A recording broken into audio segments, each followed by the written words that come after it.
If you mix together ingredients from Cyberpunk 2020, a tabletop RPG, with elements from Blade Runner, The Matrix, and Shadowrun's dystopian future, you've got a pretty solid foundation for what makes up Technolust, a futuristic cyberpunk adventure exploration game exclusive to the Oculus Rift. That isn't to say that its creativity is absent, because that's very far from the truth, but rather just the mere fact that a small indie adventure game possesses even flashes of remnants of these juggernauts of sci-fi pop culture should be commended and noted. Things start out simply enough. You begin by entering what feels quite literally like something straight out of The Matrix.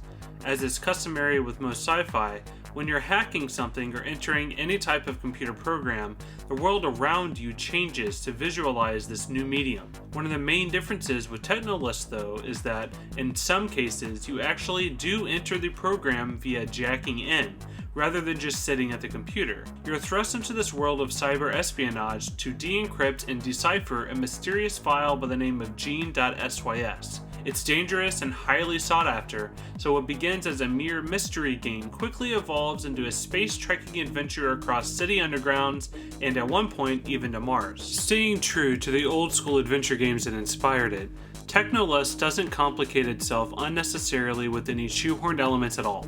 You won't have to worry about clunky combat or pointless dialogue trees. There's no inventory to manage or any real control inputs other than moving and interacting. But what Technolust lacks in complexity of game mechanics, it more than makes up for in the intricacy of its world design. Nearly every part of my environment could be touched and manipulated, from the toaster in my apartment to the boombox in the streets.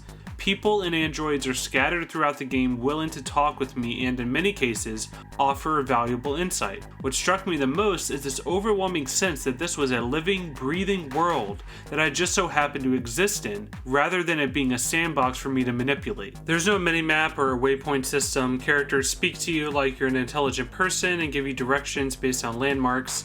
Iris VR clearly treated this as if it were a real place, and it truly shows. One great example of this is the integration of several real objects and elements to further enhance the sense of realism. Radial G, which is another VR game that you can download and play from the Oculus Store and Rift right now, is advertised on billboards and seen in arcades. You'll see ads for Origin PCs and even find Oculus Rift DK2 headsets and old game systems scattered around the world. In the world of Technolust, we see a glimpse into the future of what would happen with a world overrun by the power and possibility of virtual reality, and it does not mince any words. Some of the ads can feel a little product placement-y, and it would have been nice to see a bigger variety of them rather than the same handful over and over, but it's not overly intrusive. And luckily, Quinn's arcade in the downtown area of the early game is full of entirely playable arcade games. There are stealth-based action shooters, reflex and timing-based endless racing games, and even cryptic subliminal message video machines. Like everything else, each moving piece of the overall puzzle fits in perfectly to create a believable world unlike anything else available in VR at the moment. And if Technolust weren't in VR, it wouldn't be anywhere near as engaging. The entire world and game itself is built around the premise of you physically being in VR and living in a world that's dominated by VR. Just as The Matrix works so well for its setting by tying everything together, VR is the thread that runs through all aspects of Technolust. The physical mechanics of being able to move and exist in the world are just as important to the game's success as the characters themselves. Technolust is one of the first examples that will prove VR is a unique medium for storytelling in video games. Once you reach the end of the game, however, some of the illusion starts to fall away as it reveals itself as the game that it truly is. Without spoiling anything, in order to see the full ending, you'll have to do a lot of backtracking for what ultimately feels like a big scavenger hunt. In a couple other spots, it was often difficult to figure out where to go or who to talk to next. In order to maintain the immersion in the world, it makes sense to rid of all things UI focused and don't give too many instructions, but a datapad of some sort with the most recent clue would have been useful. In summary, Technolust has an intricately detailed world, fantastic character performances, a thought-provoking premise, an engaging and immersive setting, and surprisingly fun arcade game cabinets. However, the ending can feel like a scavenger hunt, and sometimes it's difficult to decipher what to do next. All that being said, Upload VR awards Technolust a final score of 8 out of 10.